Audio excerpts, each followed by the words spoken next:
Listo.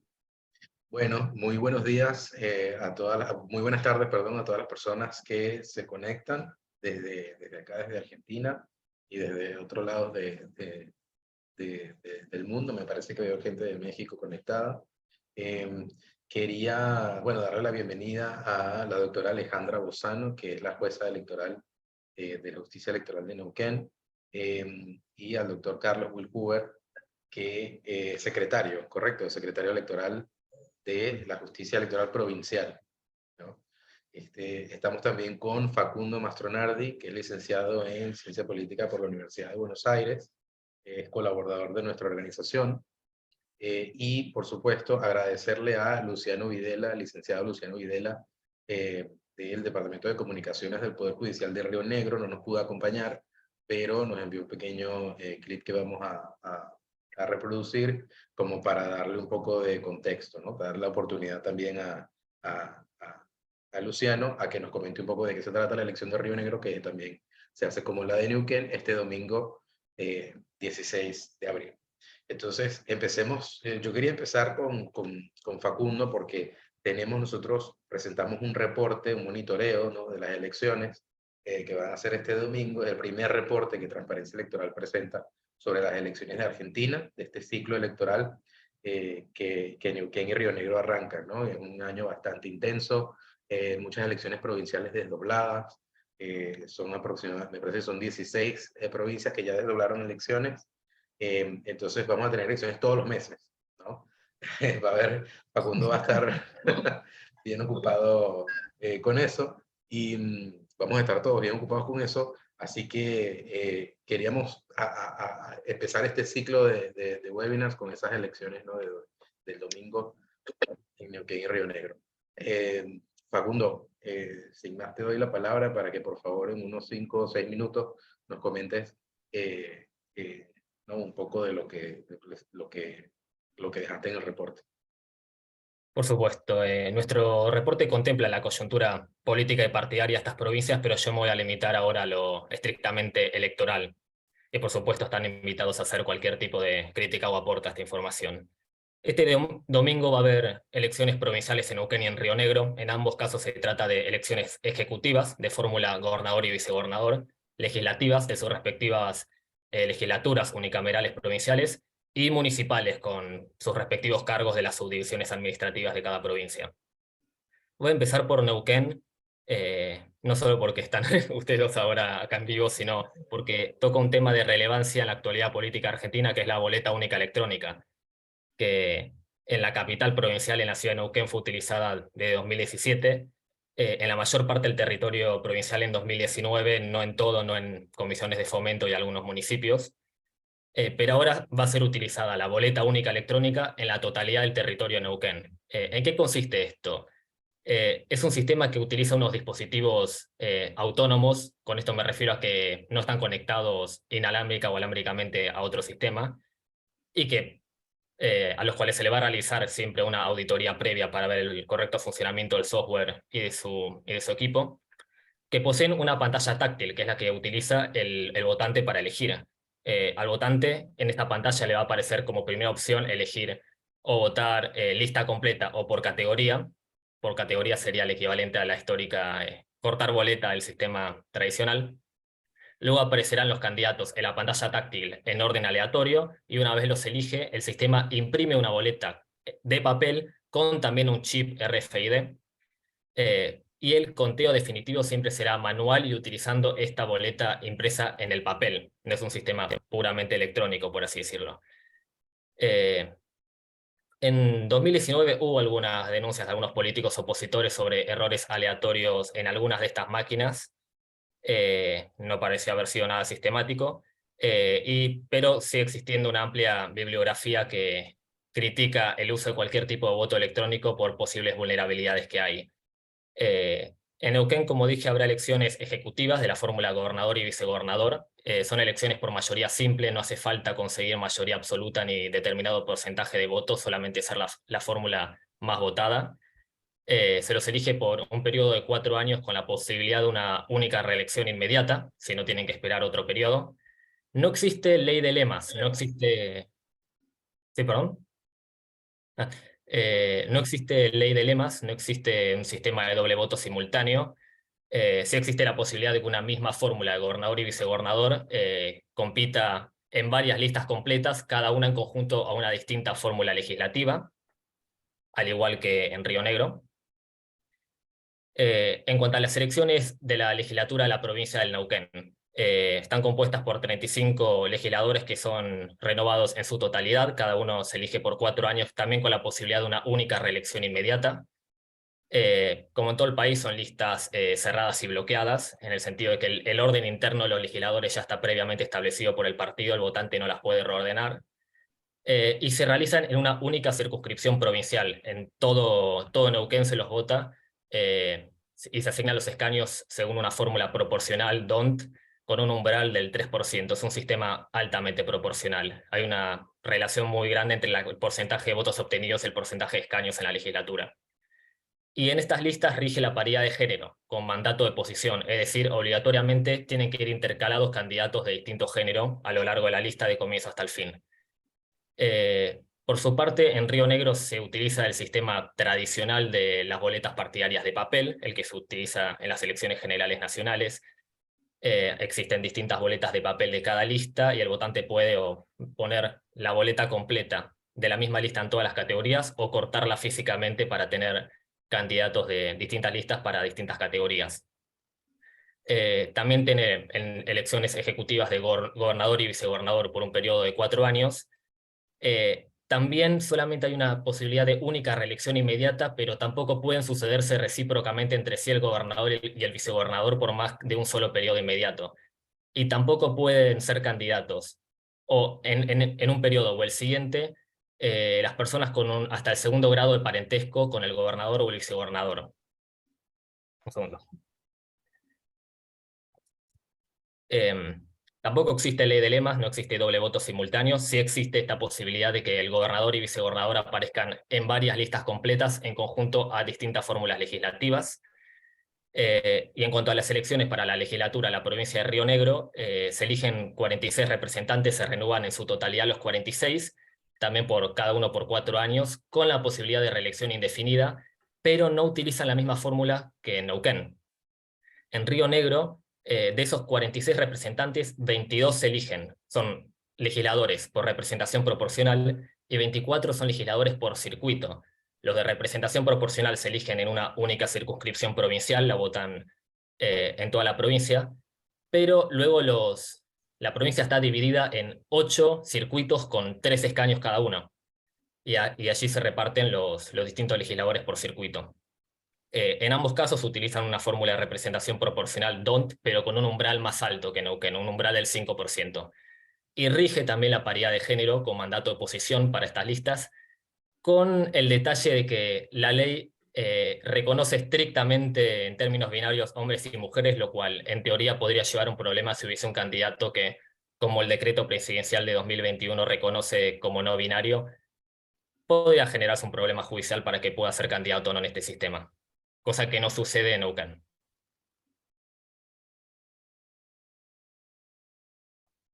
Perfecto, Facundo. Bueno, muchísimas gracias por ese resumen. Invitamos a quienes están conectados, quienes nos escuchan, que visiten nuestras redes sociales, que están todos los links y el resumen del reporte en nuestras redes sociales. Después le voy a dar la oportunidad al doctor Will Uber y a la doctora Bozano que hagan algunas precisiones, si les parece que hubo algo sobre el que quizá haga falta precisar. Ahora lo que voy a hacer es que dado que el licenciado Videla no se pudo conectar desde Río Negro, voy a reproducir muy rápidamente un mensaje que nos envía con algo más de información sobre las elecciones de este domingo en Río Negro. Les comentaba que el licenciado Videla es precisamente él es del departamento o de la Secretaría de Comunicación del Poder Judicial de Río Negro, así que nos va a estar dando, y por favor si me confirman si se escucha, se los agradecería. Bueno, desde el Poder Judicial de Río Negro queríamos Escucha. agradecer esta invitación de transparencia electoral, felicitarlos por la iniciativa de este webinar lamentablemente por una cuestión del cronograma electoral y de la cercanía de las elecciones no vamos a poder participar en vivo y de manera sincrónica, pero esperamos poder aportar a través de este video algunos de los datos que puedan facilitar el trabajo y la interacción de transparencia electoral. Nos solicitaron datos referidos a los comicios. Les contamos que en esta oportunidad van a votar o están habilitados para votar en Río Negro 589.124 electores. Esto implica aproximadamente un 10% más que la última elección que se desarrolló en 2019. El juzgado electoral dispuso que las mesas van a ser de hasta 350 electores para justamente tratar de conciliar la agilidad con la organización, para que no se produzcan colas en los juzgados. De esta manera va a haber 1.785 mesas habilitadas en todo el territorio rionegrino. También representan aproximadamente un 10% más que la última elección.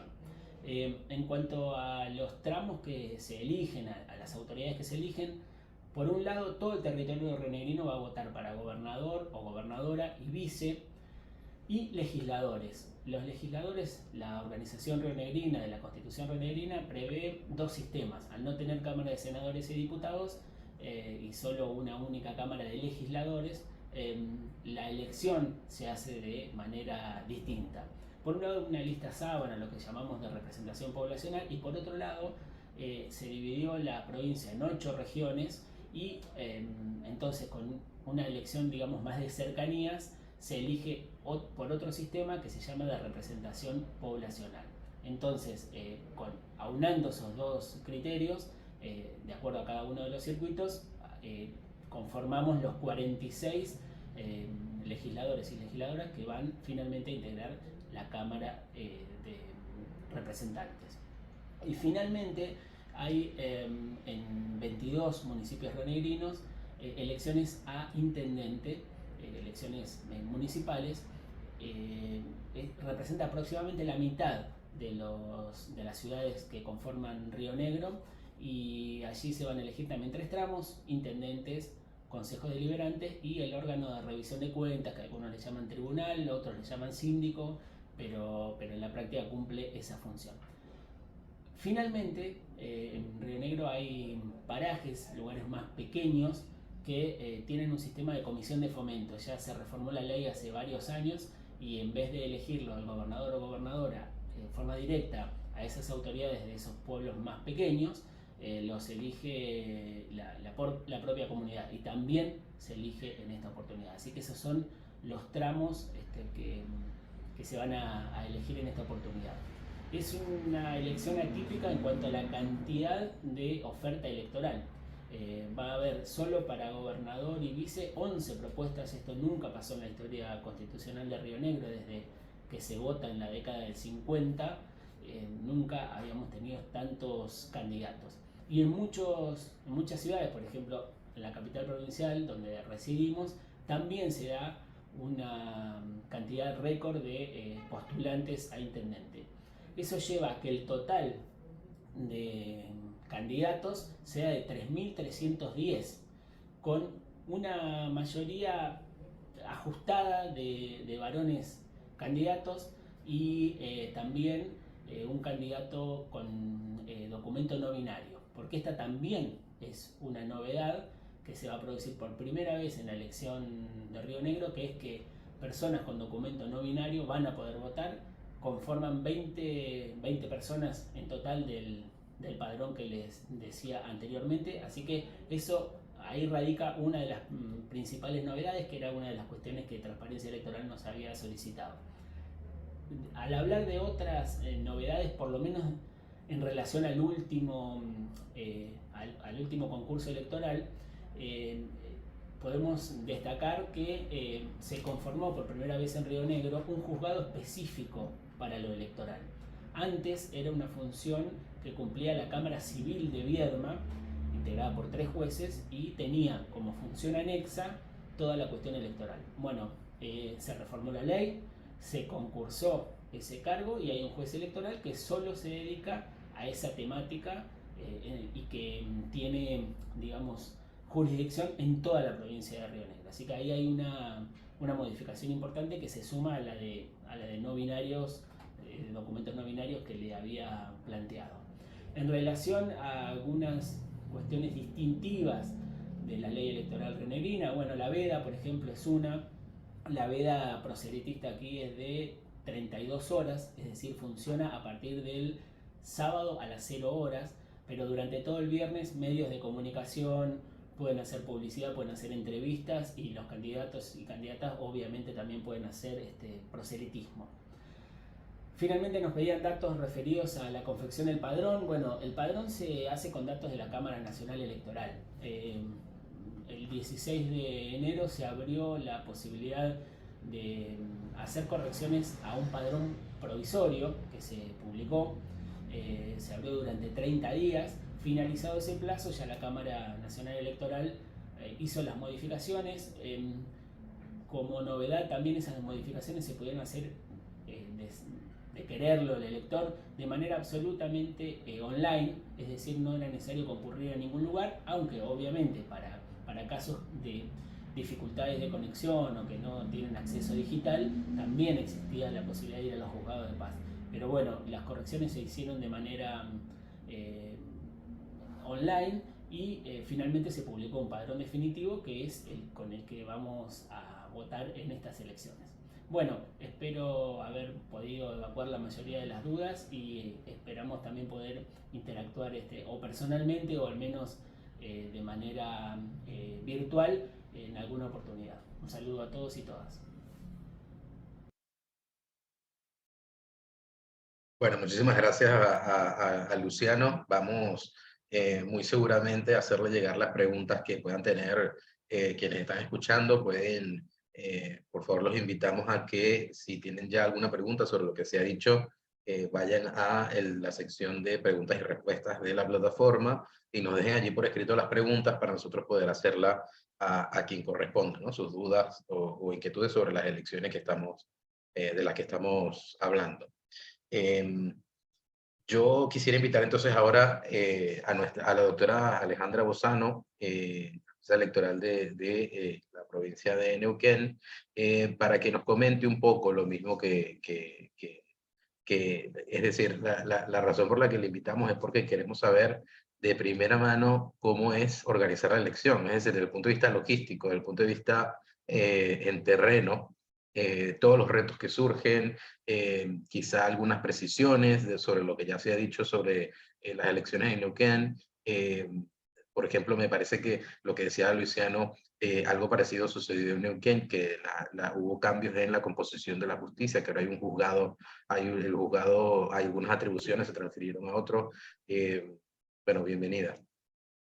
Bueno, muchas gracias, Eduardo, y gracias por la invitación.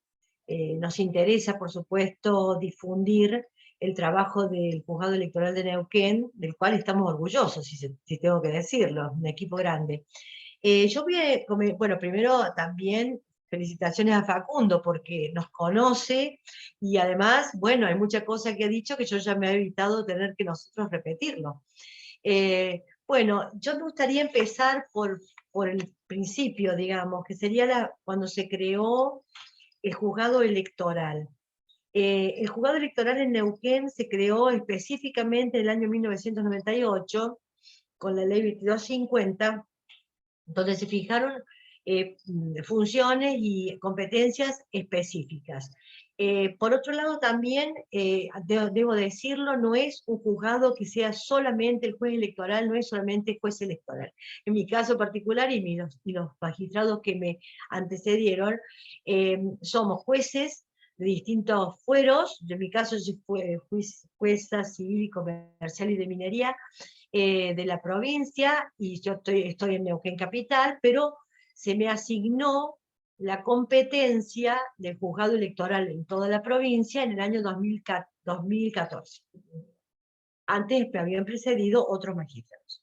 Bueno, dicho esto, la competencia específica de este juzgado electoral estaba más o menos lo que está, creo yo, en otras jurisdicciones. Nosotros tenemos funciones registrales, Entonces nosotros tenemos que llevar el padrón, o sea, que lo requerimos de nación, o sea, de paso, ¿no? Y un padrón también o un registro de electores extranjeros. Después Carlos nos va a poder ilustrar un poco más en detalle. Después tenemos funciones de organización y de control y fiscalización de los comicios, tanto provinciales como municipales. Después tenemos el control de los partidos políticos, tanto en sus provinciales, ¿no?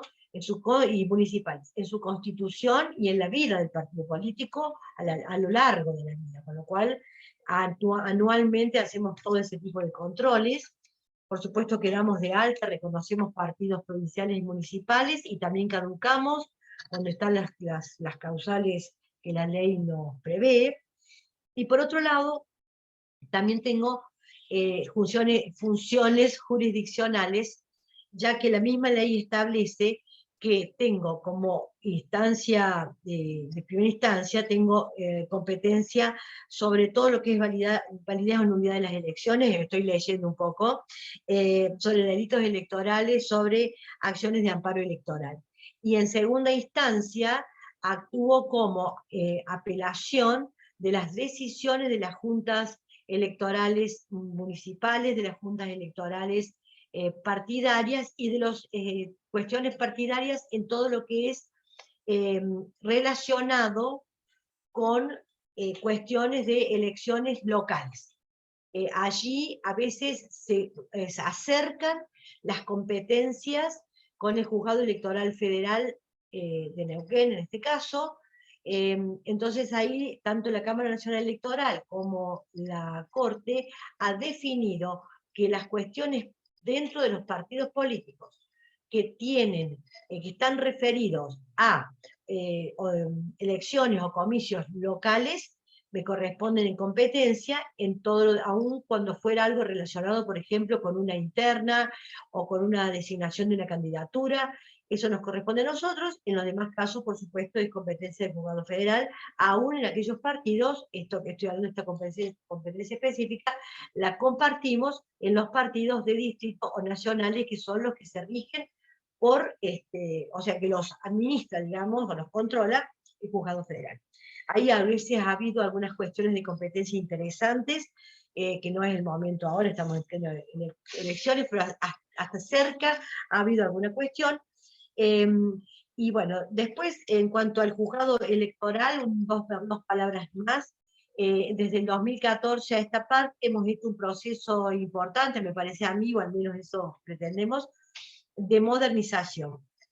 Nosotros era una secretaría electoral, aún desde la creación del juzgado electoral por esta ley 2250, que es bastante vieja, del año 98, sin embargo funcionaba como una secretaría, porque la Junta Electoral tenía mucho peso y muchas tareas que hacer, aún fuera de época electoral.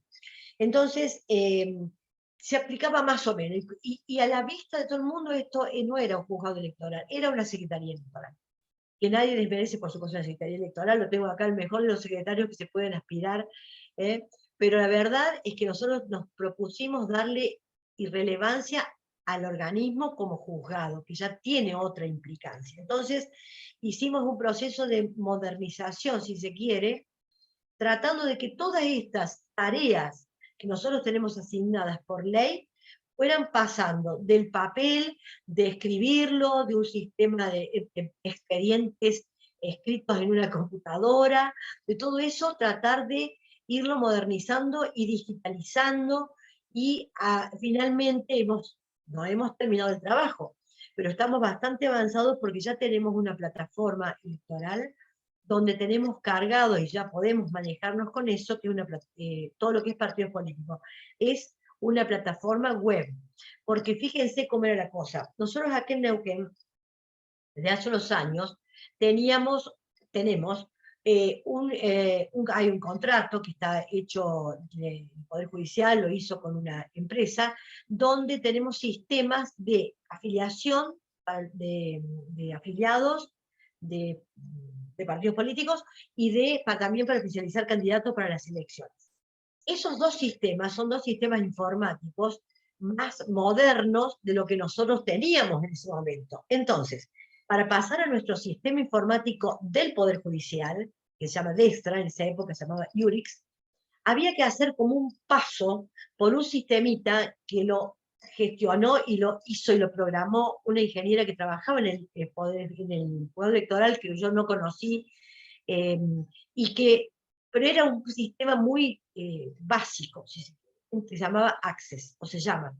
Entonces, la idea era ir saliendo de ese paso de estos otros sistemas más modernos, para tener que pasar por Access, para llegar al otro, por lo cual significaba dobles controles en cada paso. Pasamos de un sistema a otro, control. Pasamos de un sistema a otro, control personal, o sea, con la gente, controlando para que no se escape ninguna cosa o haya algún error. Entonces, la tendencia es a que si tenemos una plataforma web donde podamos insertar los distintos sistemas que nosotros tenemos, en una sola plataforma que hoy es moderna, quizás dentro de un año ya no lo sea, pero que sea un poco más, ¿cómo diríamos?, maleable, se pueda ajustar. Y eso es lo que se ha desarrollado un programador y un analista de sistema del Poder Judicial, personal propio, empezaron a desarrollar. Uno de ellos tuvo que retirar del juzgado, el otro sigue con nosotros, así que estamos reorganizándonos para después de las elecciones, pero tenemos todo el manejo de partidos políticos, toda la jurisprudencia del juzgado y la legislación. Y nos faltan otros puntos, digamos, para activar.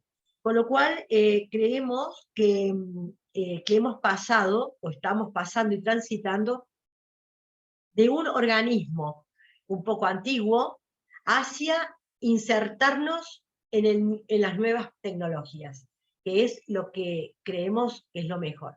En ese deambular, o en esa ruta, digamos, no es deambular, estamos en una ruta con una finalidad.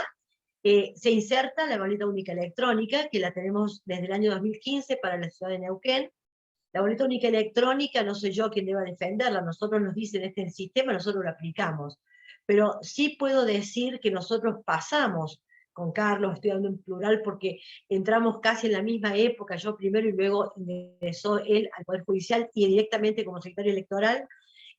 Tuvimos una elección de papel a nivel provincial completa, que fue estresante y agotadora, y después ya empezamos en el 2015 con la primera boleta única electrónica en el municipio de Neuquén, capital, y después tuvimos ya en el 2017 que hicimos ya boleta única electrónica a nivel provincial en concurrencia con las nacionales, porque en ese momento el intendente de la ciudad de Neuquén convocó de ese modo, más o menos lo que está ocurriendo ahora en Ciudad Autónoma.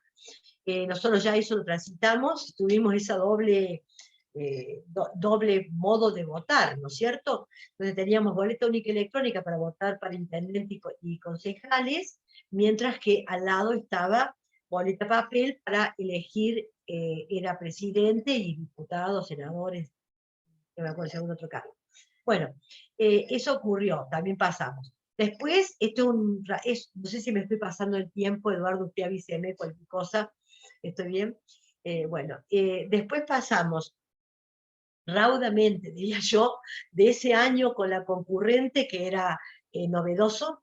Después, bueno, estar solo con boleta única electrónica, después con esto en concurrencia con el Juzgado Federal, trabajamos en conjunto. Después pasamos otro año la pandemia. La pandemia también fue un desafío, pero fíjense que ahí es donde nosotros vimos las mayores ventajas de una boleta única electrónica. ¿Por qué? Porque además, bueno, tenemos un código también bastante moderno, que no lo mencioné, el Código Electoral Provincial. Ha sido un código muy bueno para mi gusto, y que además le dio mayores facultades al juzgado electoral, definió muy bien, con lo cual pudimos hacer todo esto porque quedó en cabeza de un organismo, digamos, con un juez y no con 5, que es la Junta, que es mucho más difícil para organizar todo esto que tuve el contacto. Bueno, entre las cosas que también define el Código Electoral nuestro es que no establece de manera, como lo dice la ley nacional, que tenga que haber cuarto oscuro. No dice que tenga que haber un cuarto oscuro. Entonces, yo dije, bueno, si no dice que tenga que haber cuarto oscuro, no debería haberlo. porque si hay algo que a mí como votante me molesta, es tener que hacer esas tremendas colas en los pasillos de los colegios, amontonada la gente, todo es como difícil. Entonces, nos dio la oportunidad la pandemia y este código electoral que no me exigía un cuarto oscuro y la modalidad de boleta única electrónica, nos dio la oportunidad de poder hacer la elección en establecimientos abiertos, que esa fue la novedad de pandemia. Bajamos la cantidad de mesas, pusimos las mesas, que en ese momento creo que eran 6 mesas, 5 o 6, en algunos lugares tuvimos que poner algunas más porque no teníamos muchas opciones de establecimientos, pero ¿qué pasó? En los gimnasios, en los Zoom, le decimos acá, o los centros comunitarios, lugares amplios, abiertos, organizamos nosotros allí las mesas de votación. Entonces, que más adelante, si ustedes quieren, lo podemos remitir, lo de esa época, o entran a nuestra página y ahí estaban, nosotros hicimos hasta digamos, como un caminito, ¿no es cierto?, con los establecimientos para que el votante sepa, uno entraba por un lado, salía por el otro, bueno, una serie de cosas, además con el OK en ese momento de la comisión, que no me acuerdo cómo era el nombre, pero había como una comisión asesora, si ustedes recuerdan, en todas tanto a nivel nacional como provincial, era un grupo de personas donde estaba gente de salud, gente bueno, del gobierno, qué sé yo, cuestión que nosotros hacíamos los planes y los pedimos que nos aprueben porque había que pasar el filtro de que pasar una elección evitando contagio y para la mayor seguridad tanto del votante como de las propias autoridades nuestras. Hicimos toda una cosa, un trabajo bastante importante, que será motivo de otro día porque es para largo. Pero bueno, a raíz de eso, este año, me preguntaron, el juzgado, bueno, ¿qué hacemos? ¿Vamos a volver a la onda pandemia? ¿O volvemos a lo de antes? No, dije yo creo que esto fue un paso ya hacia adelante, organizar en establecimientos amplios, así que de ahí no nos volvemos. Así que este año van a estar votando en la mayoría de las localidades. Habrá algunas que hemos buscado, por supuesto, una escuela,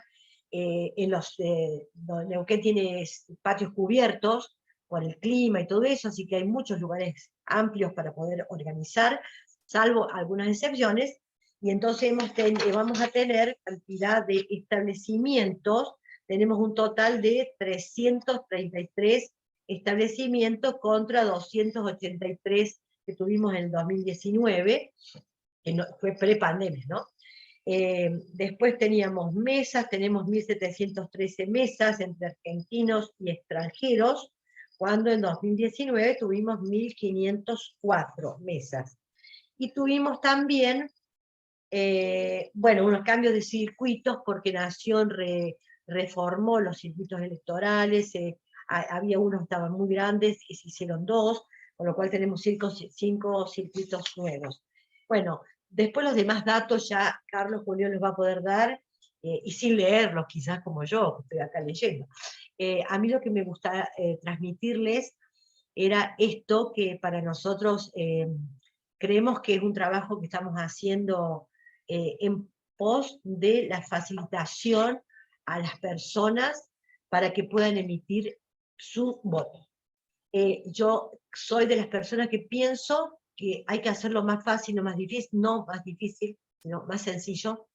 Hay un concepto muy interesante que se maneja con respecto a las personas con discapacidad, que nosotros estamos también muy en contacto con ellos, tenemos un organismo, el Poder Judicial, que nos asesora, para nosotros asesorar y capacitar a nuestras autoridades de mesa, y tienen allí un concepto que es muy interesante, que es la accesibilidad. Pero la accesibilidad no tiene que ser, para mi modo de ver, solamente para la persona que tiene una discapacidad, para una persona mayor como yo, o para personas con dificultades de algún tipo. Yo creo que tiene que ser universal, como lo dicen los trabajos que se publican a nivel internacional. La accesibilidad debe ser universal, y eso significa que nosotros como administradores, como organizadores de este tipo de actividades públicas, de la sociedad, tenemos que promover y ir hacia ese lado, hacia esa accesibilidad, que es la facilitación de las cuestiones. Si nosotros lo hacemos más difícil y lleno de trabas, la gente ya no tiene ni ganas de votar. Si nosotros lo hacemos que sea fácil, agradable, asistido, nosotros ponemos máquinas para votar en las puertas de las escuelas, para que la persona que se sienta inseguro pueda practicar. Después tenemos simuladores en la web, publicados también, cualquiera de nosotros entra y practica y puede ver cómo se va a votar. Así que bueno, esas son las cosas que nosotros creemos que son interesantes para compartir. Quedamos, por supuesto, a la espera de cualquier tipo de consulta que nos quieran hacer. Y le agradezco de nuevo, Eduardo, la invitación y la posibilidad de poder transmitir esto. Muchas gracias, doctora Bozano, por el nivel de detalle y por todo lo que nos comenta. Yo tengo una pregunta, pero no sé si es para Carlos o para usted. Sobre eso que mencionaba de que no se va a volver a hacer como antes, es decir, que ahora el Poder Judicial o la Junta Electoral, el Juzgado Electoral, va a organizar en los establecimientos los cubículos. Me imagino que al no haber cuarto oscuro, lo que hay son cubículos para votar en espacios abiertos, ¿no? Entonces, sí, eso yo se lo comento muy rapidito, después quizás con algún detalle más, Carlos, pero el tema es así, efectivamente no hay cubículos. Lástima que no tenemos acá para poder mostrarlo, pero nosotros organizamos, la autoridad de mesa está en la mesa larga, como hacemos siempre, como, ¿no es cierto? Pueden ser los mismos bancos de las escuelas, o tabique, ¿cómo se llaman? Bueno, supongamos que son bancos puestos uno al otro, no me sale la otra palabra. En una punta se instala la autoridad de mesa, como hacemos siempre, la autoridad de mesa con el suplente, va a estar los dos para abrir y cerrar, con la urna al lado, y después los fiscales partidarios a continuación, como siempre. Lo que pasa es que acá, en vez de que el votante entre a otra habitación, a un cuarto oscuro y cierre la puerta, la máquina de votación, el dispositivo de votación, está enfrentado a la autoridad y los fiscales. O sea, está de frente. Pero las autoridades no ven lo que la persona vota, porque esa es una máquina que es como yo estoy hablando con ustedes acá, ¿no es cierto?, en la computadora. El que está atrás, parado atrás de la computadora, no está viéndolos a ustedes, me ve solo a mí, eventualmente. Entonces, es lo mismo. Entonces, el votante está solo frente a la computadora. Todo el sistema hace que todo esté como explicado. Y en pandemia aún hicimos, y creo ahora Carlos eso nos puede dar ese detalle porque no lo tengo presente, hicimos, eso ya es como muy casero, como unas orejas, por llamarle de algún modo, hacia el costado de la máquina, que tiene el tamaño de una computadora, tiene 50 centímetros, una cosa así hacia lo ancho. Bueno, tenía unas como orejitas, digamos, de cartón que se hicieron hacer, como para que el votante esté aún más tranquilo de que nadie lo ve. Y la separación entre un dispositivo con sus mesas al frente de las autoridades, el votante está con su espalda contra la pared, adelante la máquina, y para allá más adelante están las autoridades. El otro votante, o sea, la otra máquina con sus autoridades, está unos cuantos metros más hacia un lado y hacia el otro. Y la fila para entrar y para salir se hace alrededor así. Entonces, bueno, no hay forma que se vea, y eso no hay un cubículo, es la propia máquina la que cierra, digamos, la posibilidad de que se vea. No sé si Carlos querrá ampliar lo que yo dije. No, simplemente, mientras lo explica, brillantemente explicado, no porque sea mi jefa, pero brillantemente explicado, intentaba ver si teníamos algún gráfico de aquella época que nosotros hicimos un trabajo de mucha docencia en realidad, porque como dice la doctora, era una novedad, digamos, ¿no? Entonces, no solamente con la novedad vinieron los beneficios, sino también las preguntas. Las preguntas de si estaba garantizado el derecho al secreto del voto, etcétera. Estas orejeras que dice la doctora son unos cartones que se ponen a los costados de la máquina, y el cuarto oscuro, que dice la doctora, se garantiza poniendo la máquina contra una pared. Entonces, al no haber circulación por detrás de la máquina, no había posibilidad de que alguien viera lo que se votara, y si alguien se pusiera de costado, con las orejeras, digamos, lo teníamos cubierto. Lo que yo estaba buscando era un ejemplo de votación, digamos, de circulación dentro del votación de Zoom que mencionaba la doctora, que si puedo compartir la pantalla, por ahí podríamos verlo, si me lo permite, Eduardo. Sí, claro. Yo me parece que con los permisos que tiene puede compartir. Puede ser. Bueno, Intentar compartir. este era más o menos el diseño que la doctora está explicando en época de pandemia. No sé si se ve, ¿se está viendo? Sí, sí. Sí, se ve. Bien, era un ingreso, una fila, digamos. La gente pasaba por el lugar de votación y se retiraba por otro lado. Este gráfico es el que encontré ahora únicamente por el momento. Pero quiero dejar de compartir.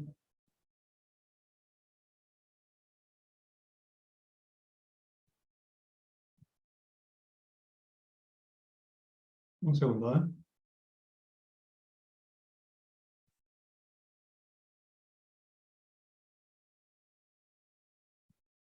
Bien. Ahí dejé de compartir, ¿cierto? Sí, es básicamente de lo que se trataba era de un ingreso a un salón con filas organizadas desde afuera, y los delegados, muy poquito tengo para aportar sobre lo que dijo la jueza. Hemos establecido también un sistema de colaboración por parte de los delegados y delegadas electorales que realmente funcionan impecablemente bien, en una tarea de coordinación entre el adentro y afuera del establecimiento que es fantástico, ¿no? Y además de orientador, de manera tal de que este sistema novedoso de votación en Zoom, yo entiendo lo que decís, Eduardo, respecto del cubículo, porque es la metodología que se utiliza en todo el mundo para la boleta única de papel, digamos, para que no haya posibilidades de que alguien vea el contenido de la votación.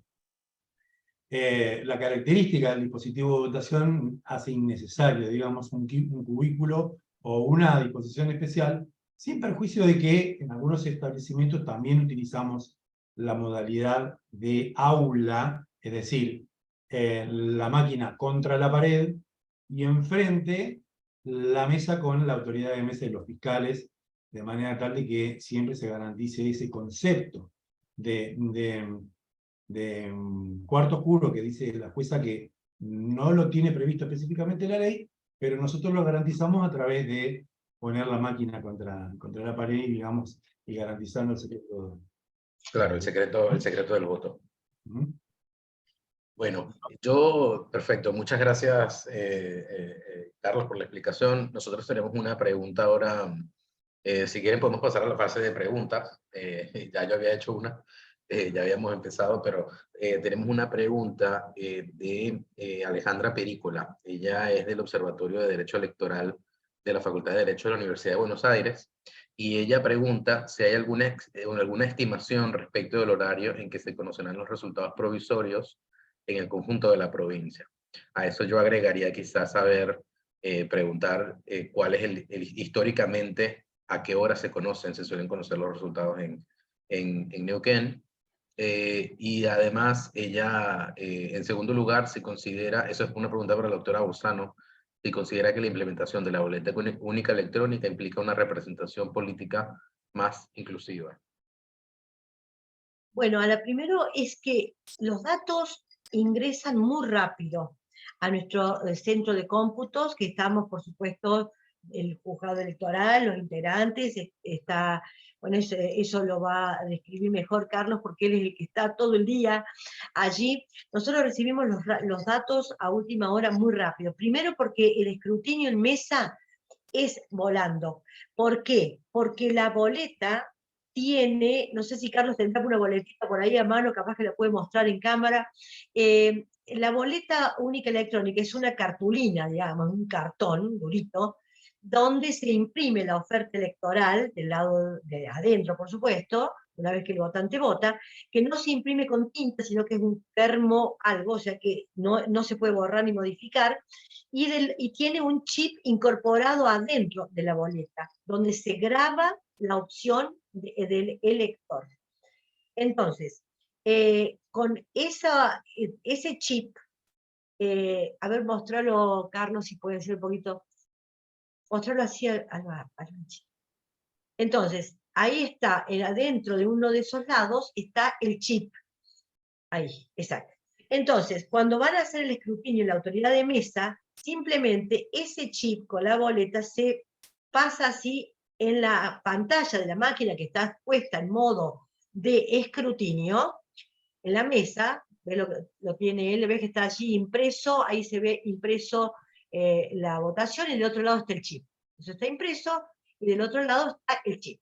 Bueno, la autoridad de mesa, con los fiscales al lado para corroborar, van pasando el chip contra el lector de la máquina, que está, como le digo, ya puesto en modo votación, con una llave, clave y demás resguardo que tiene solo la autoridad de mesa.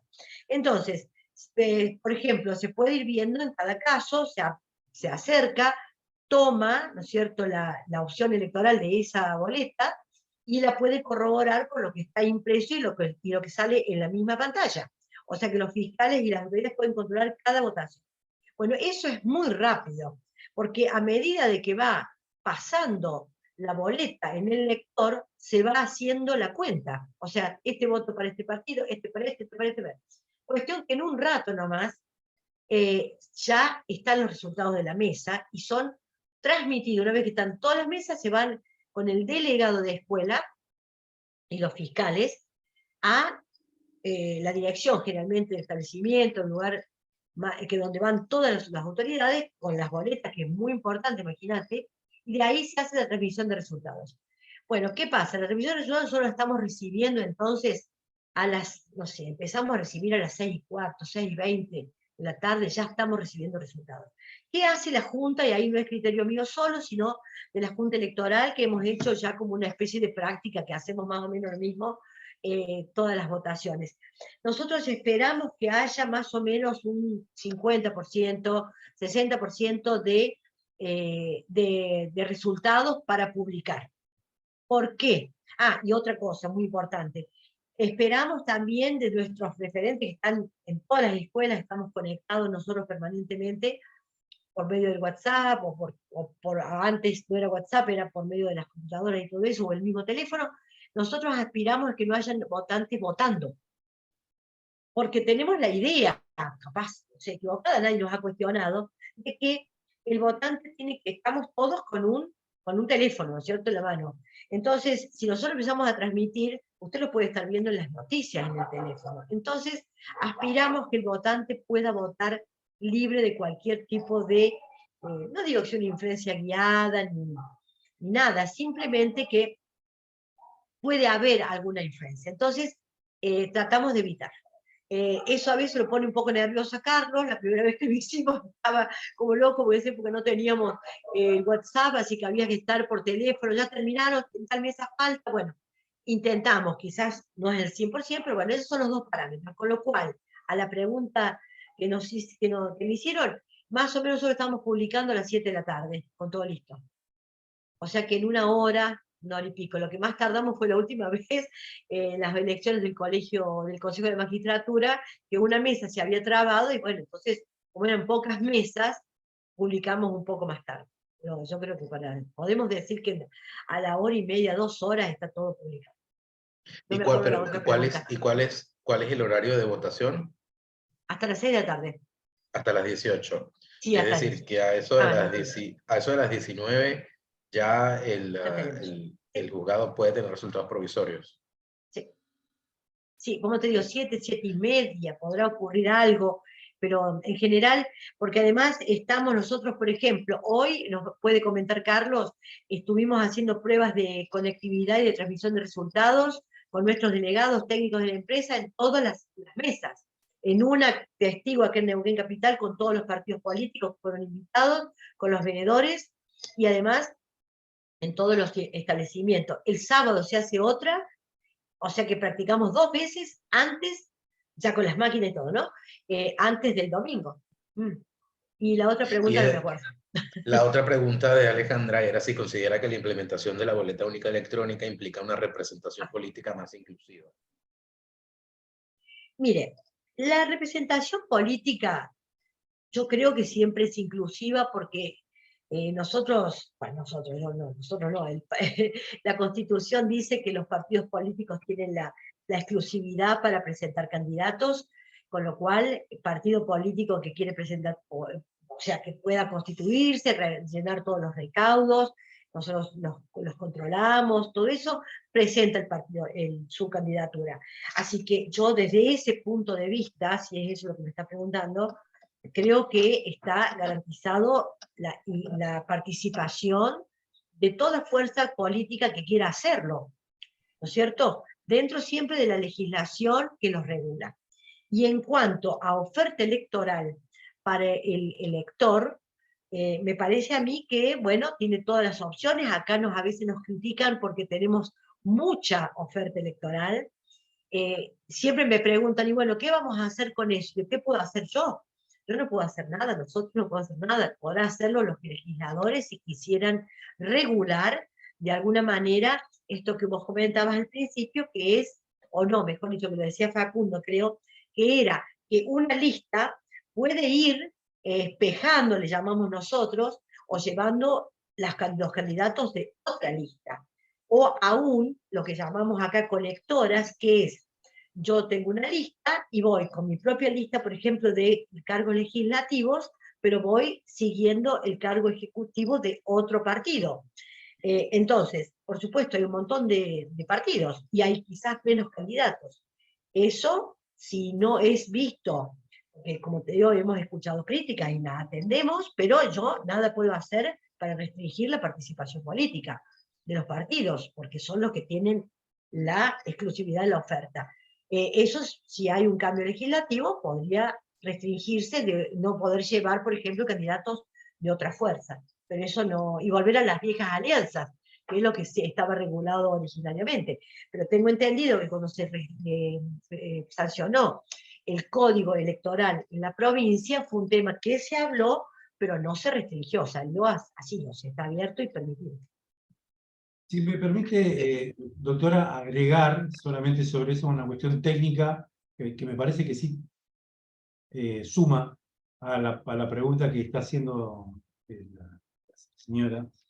Y es que nuestro sistema le permite a los partidos políticos más chicos tener una presencia real. Concretamente lo que ocurre con este sistema, bueno, ahora la doctora lo va a explicar con más detalle y con más precisión, pero lo que ocurre con este sistema es que no le ocurre a un partido que está sin fiscal quedarse sin boleta. Entonces, desde ese punto de vista, voy a buscar el nombre de María Alejandra de Película, que creo que la tenemos invitada como observadora, doctora. Me parece que desde ese punto de vista hay una inclusión notable en partidos más chicos porque el sistema de votación es el que les permite a los partidos políticos que no tengan tanto desarrollo territorial, sí tener una presencia en la disponibilidad electoral en el momento que el elector va a votar, porque en la pantalla está la opción, entonces no podría ocurrir que por ausencia de boletas no pueda ser votado ese partido. No, discúlpeme, doctora, que interviní, pero me parece que era importante agregar eso. Sí, totalmente. Claro. Muy importante. Yo les quería hacer una pregunta subsecuente, porque en el año 2019 recuerdo que el juzgado tenía, o el Poder Judicial tenía una alianza con la Universidad Nacional del Comahue para hacer soporte técnico, ¿no?, de las máquinas, pues, en caso de una contingencia o algo por el estilo. Esa alianza se va a repetir. Hay una alianza con alguna universidad, algún cuerpo técnico, aparte del cuerpo técnico de la empresa que provee la boleta, No, este año no tenemos ese convenio, pero sí tenemos una colaboración importante, porque el señor Kogan, que es de la Universidad Nacional del Comahue, que ya nos conocimos en aquella oportunidad, como lo mencionás, Eduardo, pidió ser observador y está participando activamente, si les tengo que decir, lo cual nosotros agradecemos, de todos los hitos electorales. Pidieron hacerlo de ese modo, con lo cual él está, no solo observa, sino que además le hemos pedido que nos aporte. Nosotros tenemos acá en el sistema, en el código prevé la asistencia de fiscales informáticos, por supuesto, dado el sistema que tenemos, y entonces él, que también nos aporta por cada uno de los partidos, pero además tenerlo al señor Kogan es muy importante para nosotros, y este año ha sido muy activo, y nos ha ayudado mucho, con detalles y controles, y de hecho ha pedido para el día de la elección, para el día domingo, digamos, la asistencia o la observación con un montón de gente que ya hemos habilitado para que nos auditen. De alguna manera, nosotros hacemos más auditorías del sistema de la que nos pide el código. Eso es influencia de acá, del secretario, que quiere auditar todo el tiempo. Así que contales, Carlos, un poquito lo de las auditorías que hiciste hoy, que me parece que es muy importante. Sí, la ley tiene previsto sistemas de auditoría antes, durante y después del proceso electoral, así lo dice la ley. No lo dice de otra manera específicamente, pero nosotros hemos recogido experiencias de otros lugares, e incluso nosotros tomamos de la ley nacional, del artículo 108 de la ley nacional, que yo personalmente, es una opinión absolutamente personal, entiendo que no se toma demasiado en cuenta en los procesos de elección con boleta de papel. Ese artículo 108 tiene previsto que los sistemas de transmisión de resultados tengan un código fuente que sea auditable por los partidos políticos, y que el juzgado federal, juzgado nacional que tiene a su cargo la elección, la organización de la elección, tiene que poner a disposición de los partidos políticos. Yo, en particular, no tengo conocimiento, posiblemente se haga, pero bueno, nosotros nos hacemos eco de ese mandato que tiene previsto supletoriamente para nosotros la ley nacional electoral, el Código Nacional Electoral, y por eso es que hacemos una audiencia de código fuente en el que invitamos a los partidos políticos a que vengan con su responsable informático, lo tienen que designar, y organizamos una audiencia en la que le mostramos el código fuente, la empresa, obviamente, la empresa adjudicataria. El pliego dice que tiene que ser de código abierto, por lo tanto, la empresa adjudicataria muestra el código fuente en toda su extensión, sobre la base de un software de capacitación. Esta boleta que yo les estaba mostrando es una boleta de un software de capacitación que tiene como gobernador, como candidato a gobernador por el partido Igualando Variables, a la señora Cotilla Matilde y al señor Schwartz María Inmaculada como vicegobernador.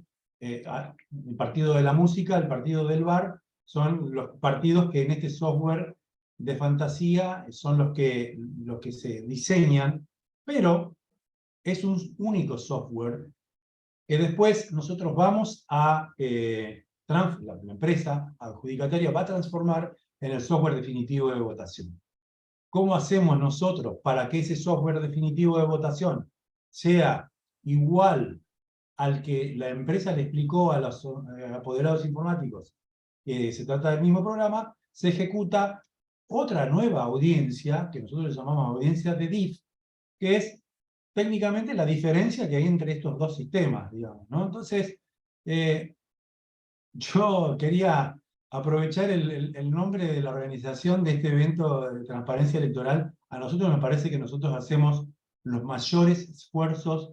Esto es lo que remarco lo que decía la doctora en relación al sistema, y no es una cuestión personal, sino que es ella la que comanda todas estas cosas.